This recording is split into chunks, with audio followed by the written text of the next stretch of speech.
কিসের জন্য আসছেন, আমি একটু বসেন, কথা বলছি। ওকে ওকে বলেন ভাই, এক্সকিউজ মি, আমাকে কেন ভিডিও করছেন? বাইরে থেকে দেখলে যে কেউ মনে করবে একটি সাধারণ রেস্টুরেন্ট, তবে এখানে রয়েছে গোপন কক্ষ, যে কক্ষে যুবক যুবতীরা এসে একান্ত ব্যক্তিগত সময় কাটায়। আর এর সময় কিভাবে কাটাচ্ছে আর কারাই সুযোগ করে দিচ্ছে তা এবার খতিয়ে দেখতে চাই।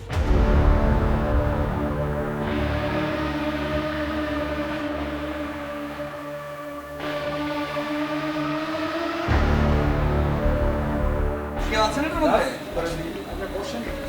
আপনি হাত ধরতেছেন, ক্যামেরা হাত দিচ্ছেন এই অবস্থা কেন? এখানে বদ্ধরুম কি করে?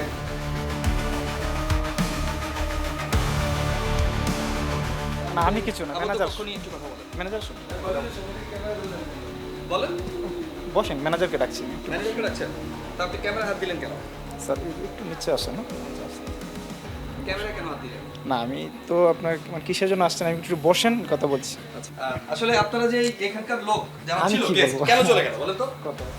একটু বলেন। কোনো প্রবলেম আছে কি?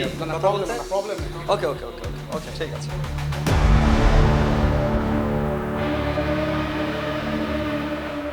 খিলগাঁও তালতলায় রেস্টুরেন্টে যে সকল অনিয়ম হচ্ছিল এগুলো আমরা বিগত দিনেও আপনাদের দেখিয়েছি। এবার আমরা আবার এসেছি পাস্তা ক্লাবে।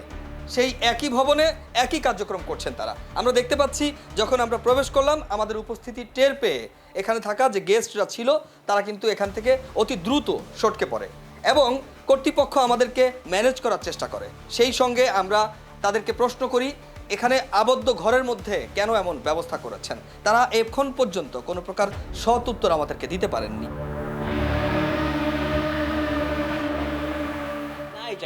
আমি যেহেতু ধরে আসছি, কি সমস্যা আপনি দেখছেন? চাকরি নাই? আমি চাকরি ছেড়ে দিচ্ছি। কতদিন থেকে চাকরি ছেড়ে দিচ্ছেন?